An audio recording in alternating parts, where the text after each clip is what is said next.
लग्नानंतर होईलच प्रेमच्या आजच्या भागाची सुरुवात होते पार्थ आणि काव्यापासून. तर आता इथे पार्थ घड्याळ घालत असतो काव्यासाठी आणि आता ती घड्याळ घालून घेत असते बघा प्रेक्षक हो. दोघेही खूप इमोशनल असतात आता. आणि आता तो म्हणतो पार्थ की हे बघा, असं तो त्याचं घड्याळ दाखवतो. माझी नाडी सारू आहे म्हणून हे घड्याळ सुरू आहे. ज्या दिवशी हे घड्याळ बंद पडेल त्या दिवशी समजून जा की माझी नाडी सुद्धा. तर आता काव्या त्याचं तोंड बंद करते बघा प्रेक्षक हो. तर आता बॅकग्राऊंड रोमॅन्टिक म्युझिक लावलंय बघा प्रेक्षक हो. आणि आता इथे रोमॅन्टिक सीन जर आहे काव्या आणि पारचा, म्हणजे आता पारच्या तोंडावर काव्याने हात ठेवले. तर आता इथे काव्या हात काढते आणि आता ती इकडे तिकडे बघायला लागते. तर आता काव्या निघून जाते तिथून. तर आता काव्या वळून बघते पार्थकडे. तर आता इथे वसू आत्यांना दाखवलंय, मी सांगितलेली माहिती काढा आणि कामाला लागा असं म्हणते आता वसू आत्या. आणि मला त्या नंदिनीला खूप मोठा सरप्राईज द्यायचा आहे असं म्हणत आता वसू आत्या. जमेल ना असं म्हणते आता ते. जमलंच पाहिजे असं म्हणतात वसू आत्या. आणि आता फोन ठेवतात बघा ते. सगळे फासे माझ्या बाजूने फिरवणार मी असं म्हणते आता वसू आत्या. कसले फासे फिरवणार आहेस असं म्हणते आता रम्या. दार बंद कर आणि आत ये आधी असं म्हणते आता वसू आत्या. तर आता रम्या दार बंद करते आणि आत येते बघा प्रेक्षक हो. तर आता इथे रम्या येते वसू आत्या समोर थांबते आणि म्हणते, आता सांग कधी फिरवणार आहेस फासे? तुझं हे एकटं एकटं काय चालू असतं ग हल्ली असं म्हणते रम्या. कळेल कळेल लवकरच कळेल असं म्हणतात आता वसू आत्या आणि हसतात आता त्या. रम्या म्हणते, कधी आणि काय कळणार आहे आई असं म्हणते आता रम्या. हे बघ, तू माझ्यापासून जे लपवाछपवी चालू केलेस ना ह्याला काय अर्थ आहे असं म्हणते आता रम्या. लपवाछपवी करत नाहीये रम्या असं म्हणतात आता वसू आत्या. पण काम करण्याआधी भोबाट्या नाही करायचं ठरवलंय मी असं म्हणतात वसू आत्या. तर आता रम्या म्हणते, म्हणजे मला सांगितलंस त्याचा भोपाटा होईल असं वाटतंय का तुला आई असं म्हणते आता रम्या. आई तू सतत त्या माणसाशी बोलतेस आजकाल. काय बोलतेस, कशासाठी बोलतेस ह्याचा मला अंदाज सुद्धा येऊ देत नाहीयेस. मला सांग कोण आहे हा माणूस असं म्हणते आता रम्या. तर आता वसू आत्या म्हणतात, 2 दिवस थांब. रम्या 2 दिवस थांब असं म्हणते वसू आत्या. तुला माझा प्लॅन आणि तो माणूस कोण आहे हे कळेलच असं म्हणते आता वसू आत्या. तर आता रम्या म्हणते, का 2 दिवसाने काय होणार आहे असं? हा असं म्हणते रम्या. आणि आज आत्ता जर मला सांगितलंस तर जगामध्ये का उलथापालथ होणार आहे का असं म्हणते रम्या. अगं रम्या किती चिडचिड करतेस असं म्हणते वसू आत्या. थोडा सुद्धा पेशन्स नाही आहे ना तुझ्यामध्ये असं म्हणते वसू आत्या. नाही आहे माझ्याकडे पेशन्स आई. इथे युगच्या बाबतीत काय करता येईल ह्यासाठी मी सतत डोकं चालवतीये आणि इथे तुझं काय तर वेगळंच चालू आहे असं म्हणते तर रम्या. शांत हो असं म्हणते आता वसू आत्या. आणि युगच्या बाबतीमध्ये विचार करू नकोस, त्याचा विचार मी आधीच केलाय असं म्हणते वसू आत्या. म्हणजे असं म्हणते तर रम्या. उद्या निकाल लागेल असं म्हणते आता वसू आत्या. आणि रम्या म्हणते कसा? तर आता वसू आत्या म्हणतात, उद्या घरामध्ये खूप मोठा राडा होणार आहे असं म्हणते आता वसू आत्या. तर आता इथे काव्या आपले कपडे घडी घालत असते आणि आता ती आलेली असते गेस्ट रूम मध्ये आणि आता सगळं सामान लावत असते ती. आणि आता इथे पार्थ पण आपल्या खोलीमध्ये असतो आणि इथे काव्या गेस्ट रूम मध्ये आपलं सगळं सामान ठेवत असते. तर आता सॅड सॉन्ग लावलंय बघा प्रेक्षक बॅकग्राऊंडमध्ये. क्रीम वगैरे ठेवत असते काव्या आपलं. आणि आता इथे पार्थ बघतो तर आता तिथे काव्याचं क्रीम मिसिंग असतं ना. तर आता तिला आठवतं कसं तिने पार्थला दिलेलं असतं आपलं क्रीम, कशी त्यांची भांडणं होत असतात हे सगळं आता तिला आठवायला लागतं. आणि कसं पार्थ तिचं क्रीम लावून घेत असतो आणि पार्थला पण आठवतं आता त्या बाजूला काव्याचं. आणि आता इथे काव्याला पण त्याची खूप आठवण येत असते. आणि पार्थ आता जातो आणि बसायला जातो दुसरीकडे. तर आता त्याला परत आठवण यायला लागते काव्याची. आणि आता इथे काव्या टेबलवर बसते आपल्या आणि आता ती अभ्यास करायला सुरुवात करते बघा प्रेक्षक हो. आता ती आपले चष्मे बाहेर काढते आणि मग चष्मा बघून तिला आठवतं कसं पार्थने तिच्यासाठी बनवून आणलेला असतो तो चष्मा. हा सगळा प्रकार तिला आठवतं बघा प्रेक्षक हो.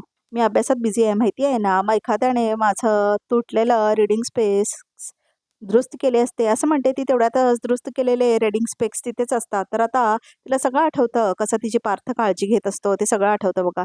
आणि आता पार्थ बघतो घड्याळाकडे आणि मग आता त्याला आठवतं कसं काव्याने त्याच्यासाठी स्पेशल मोमेंट क्रिएट करून ते घड्याळ त्याच्या हातामध्ये घातलेलं असतं. सगळं त्याला आठवायला लागतं. आता दोघे पार्थ आणि काव्याला एकमेकांची खूप आठवण येत असते बघा प्रेक्षक. आणि आता काव्याला तिथे उषा बघून पण त्याची आठवण येते आणि आता इथे पार्थला पण उषा बघून काव्याची आठवण यायला लागते बघा प्रेक्षक हो. आपण दोघे एकाच बेडवर झोपूया असं म्हटलेले असते ना काव्या.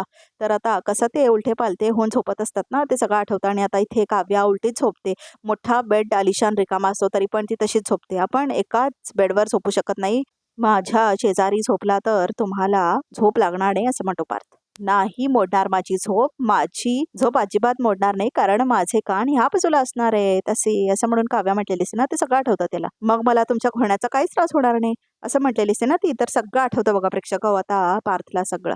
आणि आता तोही उशा तशाच ठेवतो आणि आता इथे काव्या पण तशाच उशा ठेवते आणि त्याला ते कसं झोपत असतं ते आठवतं.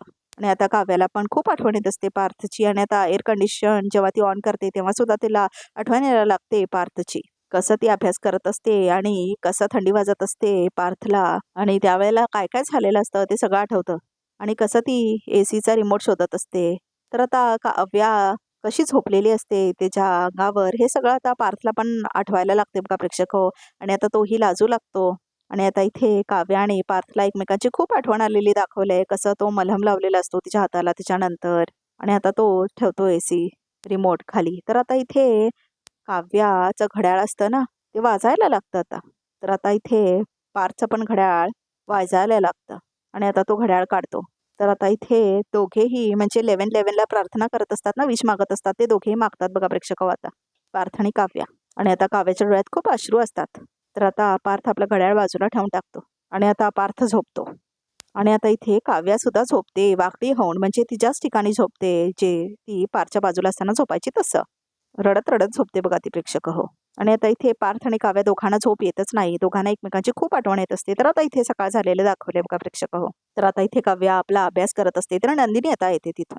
तर आता नॉक करते नंदिनी, येऊ का असं म्हणते आता ती. तर आता काव्या बघते. तर आता नंदिनी असते, अरे असं म्हणते आता काव्या, गुड मॉर्निंग असं म्हणते आता Kavya, good morning good morning असं म्हणते आता नंदिनी. अगं काय किती अभ्यास करणार असं म्हणते आता नंदिनी.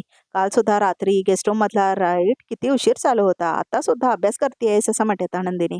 झोपते बिबतेस की नाही असं म्हणते आता नंदिनी. झाली की थोडा वेळ झोप असं म्हणते आता काव्या. आणि कसं आहे ना, हा चॅप्टर जरा डिफिकल्ट आहे त्यामुळे एका रात्रीतच म्हटलं कम्प्लीट करावं असं म्हणते आता काव्या. हो पण इथे ह्या खोलीत असं म्हणते आता नंदिनी. आता हीच माझी जागा आहे असं म्हणते आता काव्या.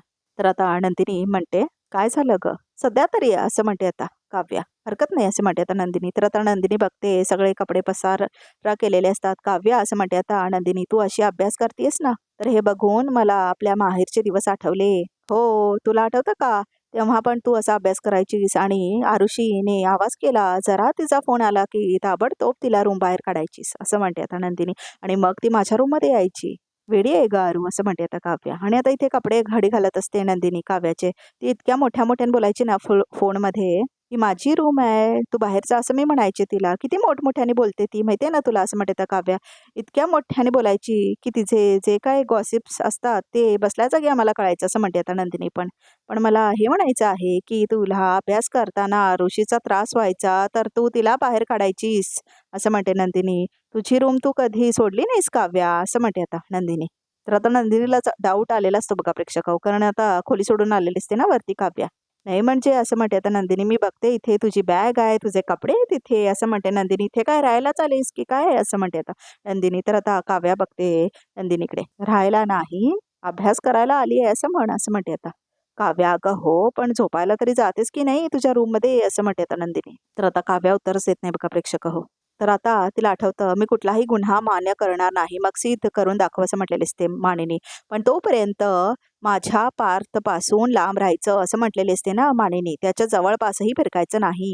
हे सगळं आठवतं आता काव्याला. तर आता नंदिनी म्हणते, काव्या काय ग काय झालं असं म्हणते नंदिनी. हा अगं ताई असं म्हणते आता काव्या. अगं आपल्या घरी मला डिस्टर्ब करायला होती आरुषी आणि या घरात मला डिस्टर्ब करायला आहेत भारतातल्या टॉप 30 आर्किटेक्ट पैकी एक असं म्हणते आता काव्या, मिस्टर पार्थ देशमुख आहेत.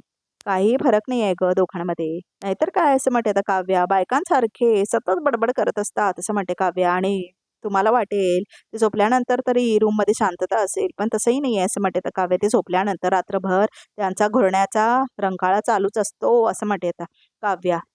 तर आता नंदिनी हसते.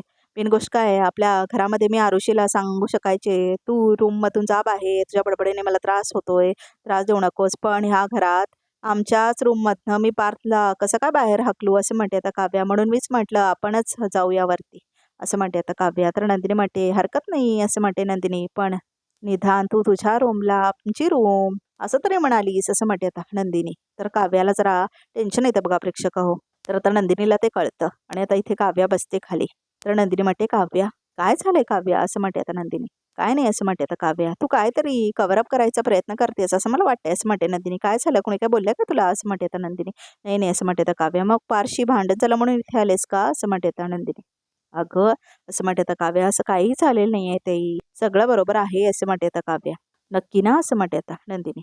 हो असं म्हणते आता काव्या. तर आता पार्थ आलेला असतो. अरे वा, जावा जावा गप्पा मारतायत की काय असं म्हणत होता पार्थ. आणि आता तो कॉफी घेऊन आलेला असतो. तुम्ही इथे कशाला आलाय असं म्हणते आता काव्या. म्हटलं हे मांजर असं म्हणतो होता पार्थ. तर आता नंदिनी तिथेच असते. तर आता नंदिनी हसते. तर आता पार्थ म्हणतो, म्हटलं तुम्ही अभ्यास करत असाल, गरमागरम कॉफी घेऊन येऊया, हे घ्या असं म्हणतो होता पार्थ. आणि आता तो कॉफी देतो काव्याला. सावकाशा गरम आहे असं म्हणत होता तो. एक कॉफी द्यायला किती गडबड करताय तुम्ही असं म्हणते आता काव्या. थँक्यू कॉफीसाठी. वेलकम असं म्हणत होता पार्थ. मला गरजच होती कॉफीची असं म्हणते आता काव्या. म्हणूनच घेऊन आलोय, प्या प्या असं म्हणत होता पार्थ. मी काय म्हणते, तुमचं चालू द्या, मी येते असं म्हणून नंदिनी निघून जाते तिथून. तर आता इथे काव्या आणि पार्थ असतात. अरे वा असं म्हणत होता पार्थ. घ्या कॉफी, मी बसतो इथेच असं म्हणत होता पार्थ. नको काय गरज नाही असं म्हणते आता काव्या. बसताय कशाला, आता खाली गेली आहे ना, मग तुम्ही पण खालीच जा ना असं म्हणते आता काव्या. मी आवरून खालीच येणार आहे असं म्हणते आता काव्या. तुम्ही कॉफी पीपर्यंत असं म्हणत होता पार्थ. मी पिन ना कॉफी, तुम्ही तुम्ही जा खाली असं म्हणते आता काव्या. तर आता पार्थ ऐकतो तिचा आणि आता तो निघत असतो बघा तिथून. डायनिंग टेबलवर या हां असं म्हणत होता पार्थ. मी वाट बघतोय तुमची, आले आले असं म्हणते आता काव्या. लवकर आहे असं म्हणतो आता तो. आणि पार्थ निघून जातो तिथून. तर आता तो जाता जाता तिचा पाय निघतच नसतो, तर तो वापस येत असतो परत. सिनेमॅन कॉफी असं म्हणतो आता पार्थ. आणि आता इथे काव्या सिनेमॅन कॉफी पिणार असते बघा प्रेक्षक हो. आणि आता पार्थ मात्र तिला कॉफी देऊन जात असतो. आणि इथे काव्या मात्र विचार करत असते. सॉरी पार्थ असं म्हणते आता काव्या. किमान माझी कॉफी पिऊन होईपर्यंत तुम्ही इथे बसला असता तर चाललं असतं मला.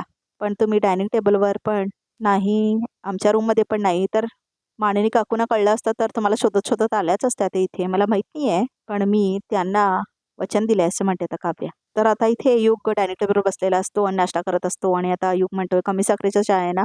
तर आता मानिनी म्हणते, अगरे युग, उगाच आपला सारखेच विचार करू नकोस. मी तुला सांगते तू डाएट करू नकोस, बारीक झालेस तू असं म्हणते आता मानिनी. नाही करणार. तर आता इथे आतमध्ये रम्या रिझल्ट बघते युगचा आणि तो नापास झालेला असतो. तर आता इथे स्वतः नाश्ता घेऊन येत असतात. तर आता इथे रम्या तो रिझल्ट त्याचा जो असतो ना तो ठेवत असते बघा प्रेक्षक हो. आणि आता ती त्याचा चुराडा करते. युगच्या मार्कशीटचा चुरगाळून बोळा केलाय. आता हा बोळा लवकरच बॉम्बचं काम करेल असं म्हणते आता रम्या. तुझा काय प्लॅन आहे असं म्हणते आता मानिनी युगला. अगं असं काय ठरवलं नाही आहे असं. अच्छा असं म्हणतो आता युग. आणि इथे रम्या डस्टबिनकडे टाकलेली असते बघा तो चुराडा आता त्याच्या मार्कशीटचा. ठरवलंस की मग सांगशील असं म्हणते आता मानिनी. तोपर्यंत व्यवस्थित आराम राहा, भरपूर खा, कळलं का असं म्हणते मानिनी. आणि आता इथे रम्या आणि वसवत्या लुडबुड करत असतात किचनमध्ये. तर वसवत्या नाश्ता आणून देतात आणि आता इथे रम्या पण नाश्ता आणून ठेवते. तर आता इथे ज्यूस देते वसवत्या. आतली सगळी कामं झाली का असं म्हणते मानिनी.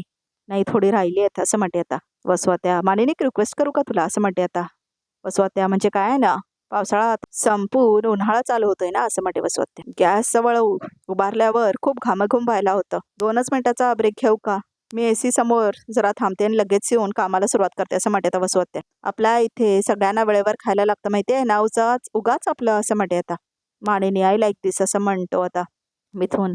मी सांगतो पार्टी पाहिजेत असं म्हणून बोलत असतो आता मिथून. वेळ दे पुरीला असं वगैरे बोलत असतो मिथून. तोही येतो आता डायनिंग टेबलवर. तिला तिच्या आनंदात जगू दे, बाय असं म्हणून फोन ठेवतो आता मिथून. अरे वा मिथून काका असं म्हणते आता नंदिनी. कुणी यांनी कसले छान बातमी दिली तुम्हाला असं म्हणते आता नंदिनी. तर आता मिथून म्हणतो, माझ्या बालपणीचा मित्र आहे सुबोध जाधव, तर त्याची मुलगी आहे ना MBBS ला टॉप आली असं म्हणतो होता मिथून. आय लाईक दिस. म्हटलं वा वा, म्हणून त्यांना फोन केला होता, म्हणून अभिनंदन केलं त्याचं मी असं म्हणतो होता मिथून. बाय द वे असं म्हणते आता मिथून, युग तू MBBS ला आहेस ना? No no no, it was my mistake right now. MBA करतोस ना तू असं म्हणतो होता मिथून. अरे हे परीक्षा होऊन जमाना झाला ना, रिझल्ट कधी आहे असं म्हणतो होता मिथून. तर आता काय सांगतच नाही बघा प्रेक्षक हो युग. तर आता रम्या खुश होते. अरे बाबा, खरात खूप दिवस झालं पार्टी झाली नाही, केक खाल्ला नाही, मला केक खायला मिळाला नाही, लवकर सांग मला कधी आहे रिझल्ट तुझा असं म्हणतो आता मिथून. तर युग काय सांगतच नाही. काय रे युग असं म्हणते आता मानिनी. काय असं म्हणते आता ती. तर आता नंदिनीला डाऊट येतो. तर युग म्हणतो, अहो काका अजून रिझल्ट लागला नाही आहे ना असं म्हणतो आता युग. असं कसं असं म्हणतो आता मिथून. नक्की ना असं म्हणते आता वसवत्या. का लपून ठेवतोस काही असं म्हणतात त्या. अरे असं म्हणतो युग, म्हणजे मला असं म्हणायचं होतं की तुझ्या वयाची मुलं आजकाल लपवाछपवी करायला लागलेत ना खूप, म्हणून म्हटलं असं म्हणतात वसवत्या. सगळे तुमच्यासारखे नसतात वसवत्या असं म्हणते आता नंदिनी. युग समंजस आणि सेन्सिटिव्ह मुलगा आहे असं म्हणते आता नंदिनी. कशाला काय लपवेल तो असं म्हणते आता ती. तर आता इथे नंदिनी बाजू घेत असते युगची. आणि मुळात त्याच्याकडे लपवण्यासारखं काही नाहीच आहे असं म्हणते नंदिनी. तर आता युग खूप टेन्शनमध्ये असतो बघा प्रेक्षक हो. Nandini I agree with you असं म्हणतो आता मिथून. वसुताई, आपला युग आहे ना इतर मुलांसारखा नाही आहे हो, त्याच्यावर संस्कार आहेत, आई वडिलांचे संस्कार आहेत, माझे संस्कार आहेत, उगाच आपल्यासारखं दुसऱ्याला समजू नका तुम्ही असं म्हणत होता मिथून. मिथून भाऊजी असं म्हणत मानेने. कावीळ झालेल्या माणसांना समोरचं जगही पिवळंच दिसतं ना असं म्हणत मानेने. काय करणार आपण? मानेने असं म्हणत वसुहत्या. वसुहत्या आज युगबद्दल बोललात पण पुन्हा त्याच्यावर संशय सुद्धा घ्यायचं नाही असं म्हणते आता नंदिनी. तसंच काय लपवण्यासारखं असतं तर घरातल्या कोणाशी तरी शेअर केलंच असतं त्यांनी असं म्हणते आता नंदिनी. म्हणजे आता मी बोलायचं पण नाही आहे का काही असं म्हणते आता वसुहत्या. अगं माझा भाचा आहे तो, त्याची जरा गंमत करत होते मी, तेही करायचं नाही का आता असं म्हणते आता वसुहत्या. मी जरा काय बोललं ना तर लगेच आरोपीच्या पिंजऱ्यात उभं करतेस तू मला असं म्हणतात आता वसुहत्या. मग असं वागायचंच का ज्याने जग आम्हाला आरोपीच्या पिंजऱ्यात उभं करेल असं म्हणते काव्या. सगळं जग नाही फक्त ही नंदिनी असा प्रश्न विचारते ज्यामुळे माझी आई अडचणीत येईल असं म्हणते रम्या. तर आता काव्या म्हणते कसं आहे ना रम्या, तुझी आई स्वतःसाठी खड्डा खणते आणि स्वतः त्या खड्ड्यात पडते असं म्हणते रम्या. ला आता काव्या, त्यामुळे उगाच माझ्या नंदिनी ताईला दोष द्यायची गरज नाही असं म्हणते आता काव्या. झालं असं म्हणते आता रम्या. स्वतःच्या बहिणीची बाजू घ्यायला आलीस असं म्हणते आता रम्या. तुला प्रत्येक वेळी मध्ये नाक उपसायची काय गरज आहे ग असं म्हणते आता रम्या. तर आता काव्या म्हणते काय प्रॉब्लेम आहे तुला, काय प्रॉब्लेम आहे, तू प्रत्येक वेळी तुझ्या आईची बाजू घ्यायला पुढे पुढे सरसावत नाहीस. आणि हे बघ रम्या, तू माझ्या नंदिनी ताईला त्रास देत होतीस तेव्हा तुम्ही दोघींनी लाज लज्जा सगळं विकलंच होतं असं म्हणते आता काव्या. पण आता शिक्षा भोगताना सुद्धा काही वाटत नाही आहे का असं म्हणते आता काव्या. काव्या बस असं म्हणते आता वसुहत्या. वयाचा भान ठेव जरा, माझी लाज काढशील तू असं म्हणते आता वसुहत्या. एकदा नाही 100 वेळा काढणार असं म्हणते काव्या. कारण मला असं वाटत होतं की शिक्षा भोगल्यानंतर तरी माणूस सुधारतो पण तुमच्याकडे ते पण दिसत नाही असं म्हणते काव्या. अच्छा असं म्हणते रम्या. म्हणजे तुझी आणि तुझ्या बहिणीची अंजी अंजी केली तरच आमच्या सुधारणा झाली असं म्हणशील का तू असं म्हणते रम्या. हे बघ काव्या, आम्ही आमची शिक्षा प्रामाणिकपणे भोगतोय असं म्हणते रम्या. ओ प्लीज, प्रामाणिकपणा हा शब्द तुमच्या दोघींच्या तोंडी शोभत नाही रम्या असं म्हणते काव्या. काय तर म्हणे प्रामाणिकपणे शिक्षा भोगतोय, काय वाटेल ते बडबड करणं बंद कर असं म्हणते काव्या. बास असं म्हणते मानेने. आणि आवाज खाली असं म्हणते आता मानेने. आजचा भाग इथे संपवतो. बघूया रेकॅपमध्ये काय आहे ते. असा कसा नापास झाला तू, अभ्यास केला नाही म्हणून नापास झालायस असं म्हणतो आता पार्थ. युगने आम्हाला सांगितलं नाही, तो आमच्याशी खोटं बोललाय, चुकीचंच आहे. पण नंदिनीला तर सगळं माहिती होतं ना असं म्हणते रम्या. या घरात खोटं बोललं की त्याची शिक्षा मिळते ना. पण आज मला योग्य न्याय हवाय मामी असं म्हणते आता रम्या. मोहितेच्या मुलीवरती खोटेपणाचे आरोप लावायचे नाहीत असं म्हणते आता काव्या. आमच्यात असले संस्कार नाही आहेत असं म्हणते आता काव्या. तुमचे संस्कार कसले आहेत आणि त्यांच्याबद्दल काय बोलायचं असं म्हणते आता रम्या. तर इनाफ म्हणतात कोणीतरी. तर आता सगळे वळून बघतात तर कोण असतं काय माहीत प्रेक्षक. तर आता रिकॅप सुद्धा इथे संपतो बघा प्रेक्षक. तर या चॅनलला नक्की सबस्क्राईब करा.